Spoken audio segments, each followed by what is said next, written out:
Buenos días, profesor, compañeros. Este taller consiste en el análisis del artículo Llamamiento a la acción urgente para limitar el aumento de la temperatura global y restaurar la biodiversidad y proteger la salud, y 10 estudios que lo complementan. Bueno, este es un editorial que se publicó simultáneamente en revistas de la salud y revistas científicas, que es un llamado de atención por parte de la comunidad científica y de los profesionales de la salud a limitar el aumento de la temperatura a 1,5 grados centígrados respecto a los niveles preindustriales, que los profesionales de la salud y los científicos aseguran que el aumento de la temperatura mayor a este límite, y en conjunto con la pérdida de la biodiversidad, y puede generar daños irreversibles en la salud humana y en la de los ecosistemas. Podemos ver este gráfico, nos enseña cómo el aumento de la temperatura se ha disparado desde la revolución industrial en comparación con años anteriores, bueno, anteriores a esto, que el aumento de la temperatura era de 0,5 grados centígrados en cientos o miles de años.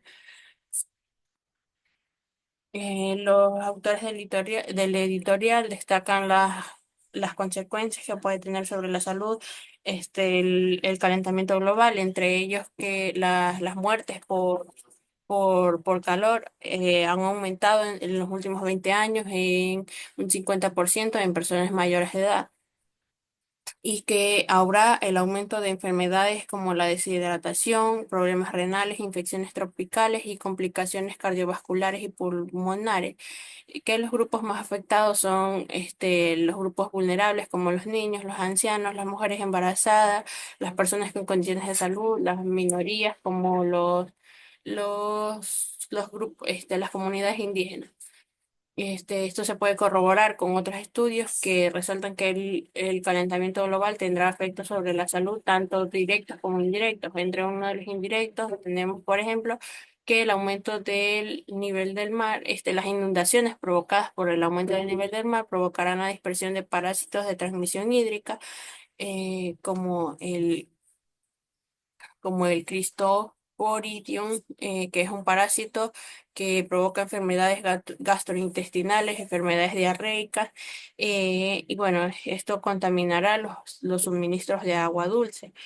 También habrá un aumento en las enfermedades como la meningoencefalitis amebiana, que es producida por una ameba o un microorganismo termófilo que él, a partir de los 30 grados centígrados, está en sus condiciones más óptimas y prolifera.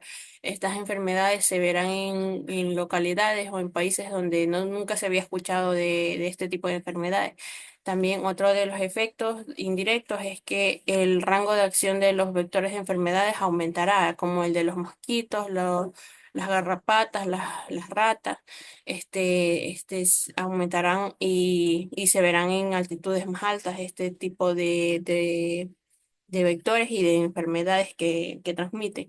Y esto está comprobado en varios estudios, resaltan que el el parásito que uno de los parásitos que es responsable de la malaria, que por ejemplo este de aquí, que es el Plasmodium falci- falciparum, su tiempo de desarrollo dentro del mosquito se redujo de 23 días a 13 días. Entonces, estas enfermedades se transmitirán a más personas y de manera más rápida. Y bueno, otro de los efectos es que las enfermedades por aumento de la radiación solar, como las enfermedades y afecciones de la piel, también habrá un aumento de este tipo de enfermedades. Como lo decía, el efecto del cambio climático tendrá efectos indirectos e directos. Entre los directos tenemos la exposición a los extremos térmicos, que se aumentarán las enfermedades de mortalidad relacionadas con el calor, y alteraciones en la frecuencia y la intensidad de los eventos climáticos extremos, que provocará muerte, desórdenes psicológicos, daños en la infraestructura, entre otros. Entre los indirectos tenía, como lo mencionaba, el efecto de rango de actividad de vectores y parásitos, la alteración de la ecología de agentes infectantes acuáticos, la alteración de la productividad de los cultivos. Esto apoyará, bueno, aumentará la malnutrición, la incidencia de enfermedades diarreicas, pues, entre otros efectos que tendrá. El incremento del nivel del mar provocará que un aumento en las enfermedades infecciosas, se aumentará la migración y la contaminación del agua. En la contaminación del aire también se verá en desórdenes alérgicos como el asma y enfermedades respiratorias crónicas y bueno, y los efectos económicos y sociales que tienen un rango amplio de consecuencias en la salud. Los estudios y tanto como la Organización Mundial de la Salud resaltan que a partir del año 2030 las muertes provocadas por calentamiento global serán de 250.000 anuales. Entonces es algo que es un número preocupante, ¿no? Los autores también resaltan que la producción, el rendimiento de los cultivos se ve afectado entre 1,8 y 5,6% desde 1981. Esto complica la lucha contra la desnutrición, afecta la seguridad hídrica y la seguridad alimentaria y aumenta el riesgo de pandemias. Los efectos de los cambios de temperatura en conjunto con las elevadas concentraciones de CO2 y las alteraciones que se dan en el ciclo hidrológico afectan la actividad agropecuaria, eh, eh, porque tienen impactos en la productividad de las cosechas, en la calidad de los suelos, en el aumento de plagas y enfermedades de ganado, entre otros. Aquí podemos ver un cuadro que nos muestra el impacto que tendrá sobre la productividad, o que tiene sobre la productividad, el cambio climático, en algunos de ellos, en conjunto con las elevadas cantidades de CO2 y en diferentes cultivos, en diferentes partes del mundo, como el arroz, el maíz, el trigo, los vegetales, la soya, el mijo. Bueno. Otro de los principales problemas que se destaca del calentamiento global es el derretimiento de los glaciares, que sugieren que en los años venideros habrá un aumento del nivel del mar y que será irreversible y tendrá consecuencias devastadoras. Eh, Esto es provocado por la fusión de los hielos y la liberación rápida de las placas de hielo de mar. Aquí podemos ver un esquema que nos presenta las fluctuaciones anuales del nivel del mar debido al derretimiento de los glaciares y cómo la contribución que ha tenido a través de los años al aumento del nivel del mar en metros. Y no solo el derretimiento de los hielos perpetuos de la Antártida es una preocupación, también el derretimiento de las montañas glaciares.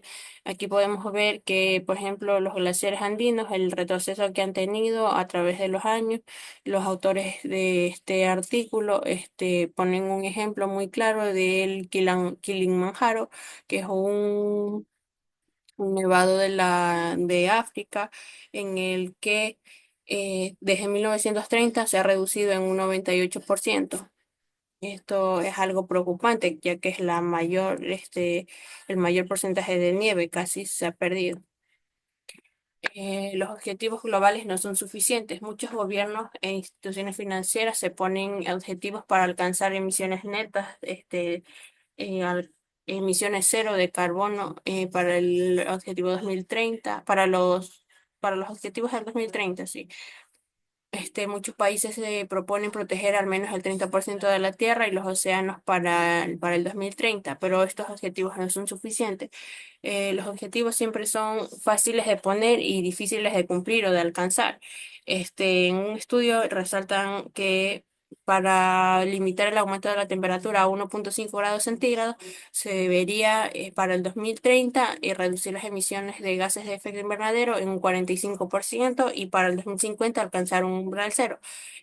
Pero esto es algo irreal. No es imposible, pero es algo irreal, ya que el aumento de la el aumento de las emisiones en las emisiones de gases de efecto invernadero hay un aumento, no ha habido una disminución. Entonces es algo que es irreal por el momento. Y aún así, si fueran reales estos compromisos, estos objetivos se alcanzaran, no es suficiente.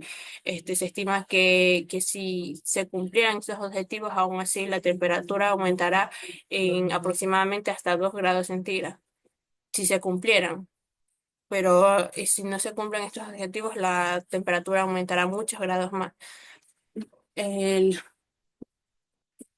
Los científicos afirman que la causa del calentamiento global es el modelo de crecimiento económico que tenemos, en el que se estimula la producción masiva de bienes, el consumo masivo de bienes que son basados en las fuentes de energía fósiles, el agotamiento de los recursos naturales irreemplazables, y que esto altera los sistemas naturales, es decir, los sistemas de clima, el ciclo del agua, la ecología de la biodiversidad y los flujos geoquímicos fundamentales para la vida en la Tierra.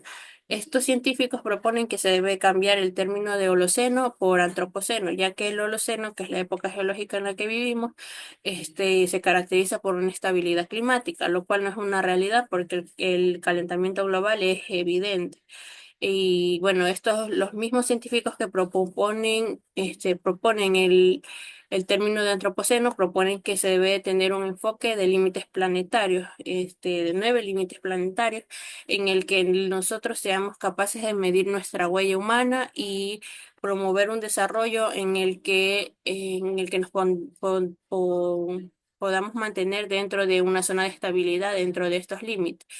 Entre ellos está el clima, la tasa de pérdida de biodiversidad terrestre y marina, la interferencia de los ciclos del nitrógeno y del fósforo, la capa de ozono estratosférico, la acidificación de los océanos, el consumo global de agua dulce, los cambios del uso de la tierra, la contaminación química y la carga de aerosoles en la atmósfera. La cooperación depende de que las naciones ricas actúen más. Los países de renta alta deben cumplir y superar su compromiso pendiente de aportar $100 millones. Esto es algo que resaltan los autores, que los países con las economías más desarrolladas deben aportar más y esto debe ser un impulso para el resto de países. En estos dos artículos que cité aquí, es un análisis de del desarrollo de los compromisos que han tenido los países desde que se creó el panel intergubernamental del cambio climático, y se analiza cómo, por ejemplo, en el protocolo de Kioto, eh, la influencia de países como China y Estados Unidos afecta las decisiones que toman el resto de países. China y Estados Unidos, al ser las economías más pesadas las economías más fuertes a nivel mundial, y son los que más emiten gases de efecto invernadero, tienen un compromiso mayor por ejemplo, en el protocolo de Kioto, muchos países al ver que ellos no, por ejemplo, Estados Unidos firmó el protocolo de Kioto, pero no lo ratificó, y China no lo firmó porque por intereses individuales afecta a sus economías, su desarrollo industrial, y países que están en vías de desarrollo, al ver que ellos no lo ratificaban, tampoco lo hicieron, porque al estar sus economías en desarrollo se verían mucho más afectadas de ellos, que son países que son potencias. Entonces las decisiones de ellos son un impulso, tanto puede ser positivo como negativo en el resto de los países. Y bueno, estos estudios analizan el avance que han tenido en cada reunión de las partes después del protocolo de Kioto. Para el Acuerdo de París ya hubo un mayor compromiso, se corrigieron muchos de los errores que se han cometido en los anteriores acuerdos para una acción hacia el cambio climático. Entre ellos, los países más desarrollados que más emiten gases de efecto invernadero, tuvieron un mayor compromiso. La mayoría de países asumieron un compromiso para reducir las emisiones de gases de efecto invernadero. Por ejemplo, China, sus enfoques van más hacia la transición a energías más limpias, y bueno, Estados Unidos, desde el protocolo de Kioto, a a el se va más por el lado por ejemplo, del mercado del carbono, que compra permisos a los países de emisiones bajas, o a empresas que se dediquen a la captura de carbono para sus emisiones, pero aún así tienen compromisos para reducir las emisiones. Hay algo, como por así decirlo, injusto en las consecuencias de la crisis medioambiental, que es que las repercusiones caen de forma desproporcionada a los países y comunidades que menos han contribuido al problema y que menos pueden mitigar los daños, es decir, a las comunidades más pobres, a los grupos indígenas que no, de las selvas que no, o de los pueblos pequeños que no tienen gran emisión, no aportan, su aporte a las emisiones de gases de efecto invernadero es mínimo. Pero esto no es una excusa para que los países en vías de desarrollo no tomen parte y acción en en los compromisos para reducir las emisiones de gases de efecto invernadero. En el simposio sobre el cambio climático y diversidad en Latinoamérica, que se busca un fortalecimiento en la resiliencia y en las acciones requeridas ante el cambio climático, se abordaron cuatro ejes climáticos, entre ellos los impactos ambientales, a los que más afecta, a los ecosistemas que más afecta el cambio climático en Latinoamérica, entre ellos está el páramo y los bosques secos, que son muy vulnerables a los cambios de temperatura. En el páramo, por ejemplo, la fauna de allí no puede migrar hasta altitudes más altas y al ser reservorios de agua, son muy vulnerables a los cambios de temperatura. El bosque seco también, al encontrarse en un umbral de temperatura y escasez de agua, es demasiado vulnerable al calentamiento global. Son ecosistemas que se deben proteger, se debe tener prioridad y mejorar las normativas, que ya que son escasas y no los toman en cuenta en las agendas mundiales para el cambio climático. Y también los océanos, que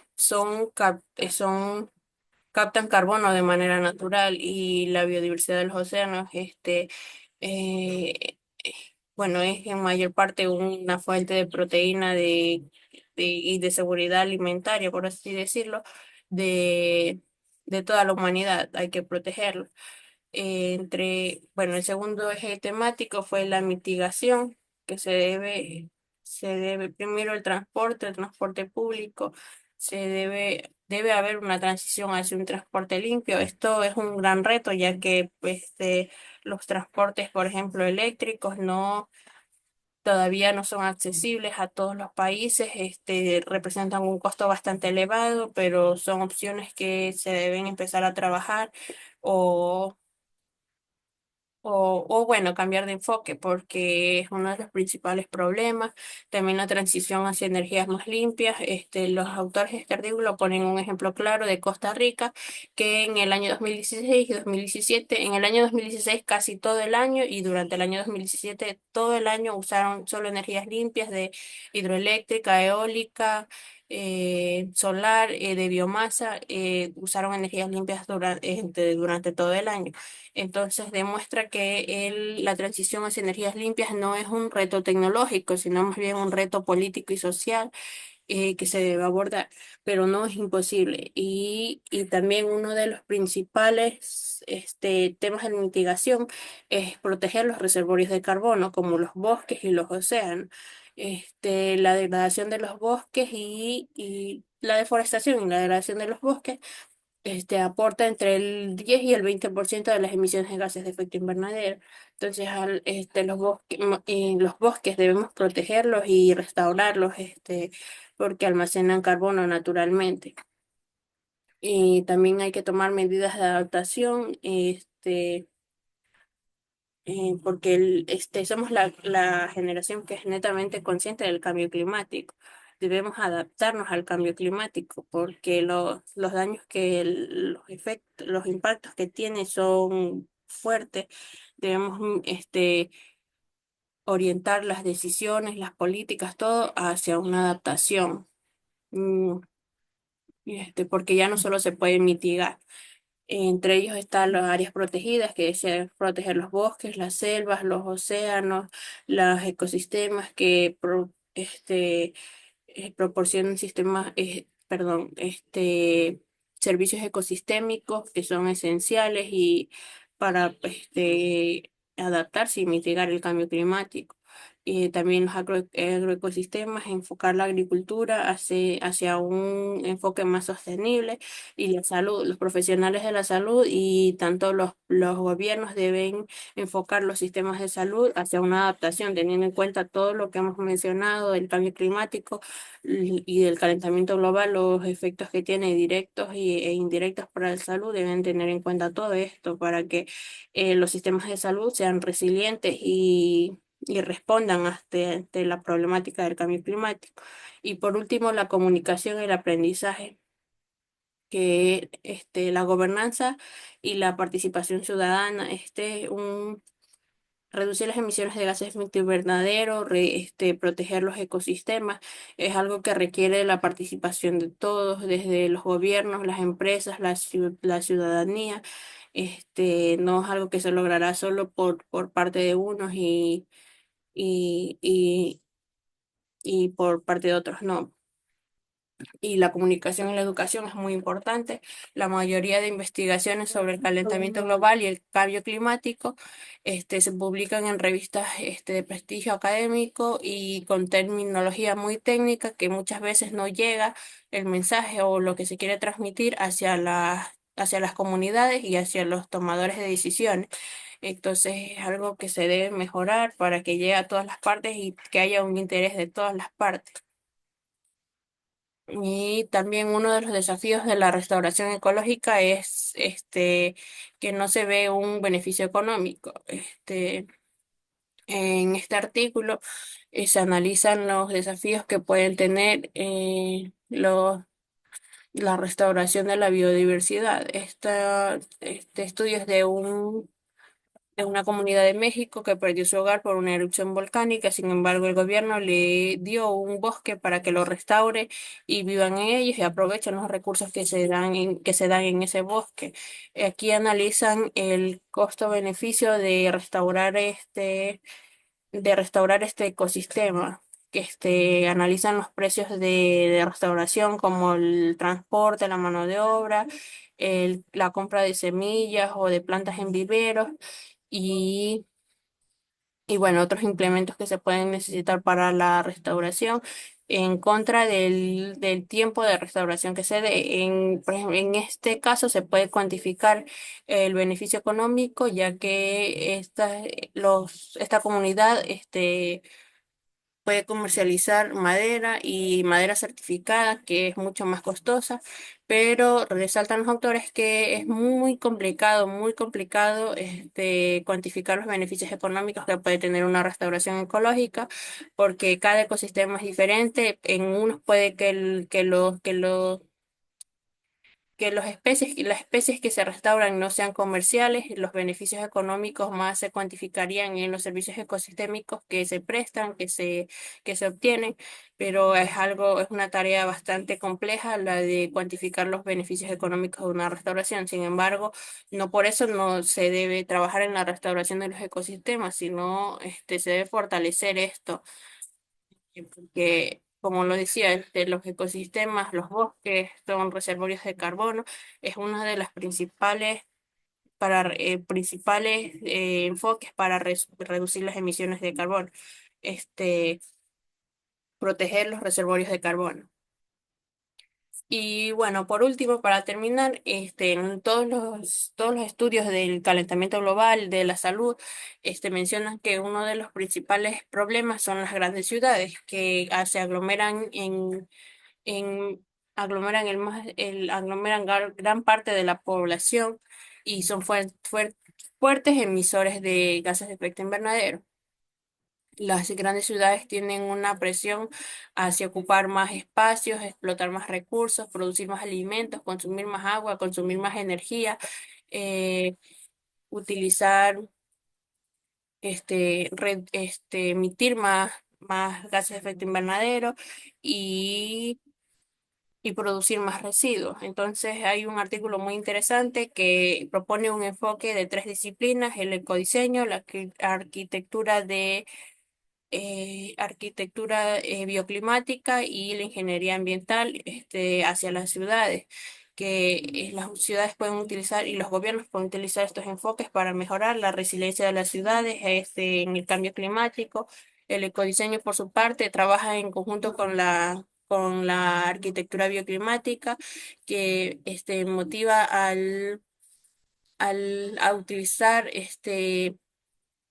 eh, materiales modulares y térmicos estratégicos para reducir las emisiones, aumentar la vida útil de los edificios y adaptarlas a los climas locales. Aquí se implementan techos verdes, fachadas verdes que crean microclimas, purifican el oxígeno.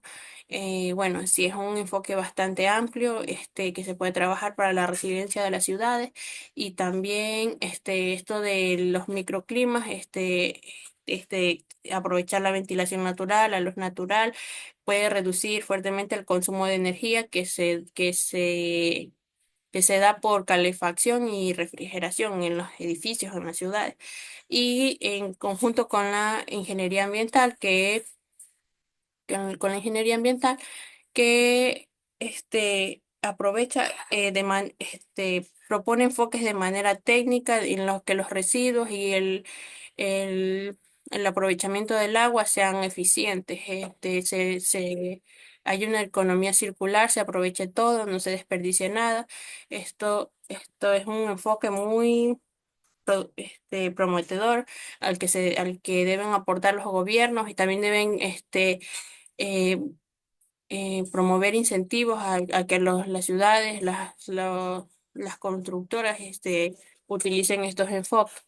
Y bueno, como conclusión, en el contexto de la crisis climática actual, es crucial implementar medidas urgentes colectivas para limitar el aumento de la temperatura global, restaurar la biodiversidad y proteger la salud. A través del análisis de este editorial y los estudios que lo complementan, se evidencia que el calentamiento global y la pérdida de la biodiversidad, en efecto, tendrán impactos devastadores para la salud humana y la de los ecosistemas. Y se destaca que las estrategias actuales de mitigación no son suficientes, que la comunidad internacional debe actuar de manera urgente y coordinada para limitar el aumento de la temperatura global y restaurar los ecosistemas.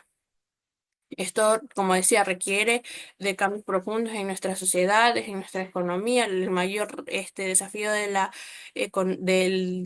mitigar el calentamiento global y limitar el aumento de la temperatura global es descarbonizar la economía. Y bueno, se requiere un enfoque en el que se apoya a las comunidades más vulnerables y así se podría asegurar un futuro sostenible para todos. Eso sería todo. Muchas gracias.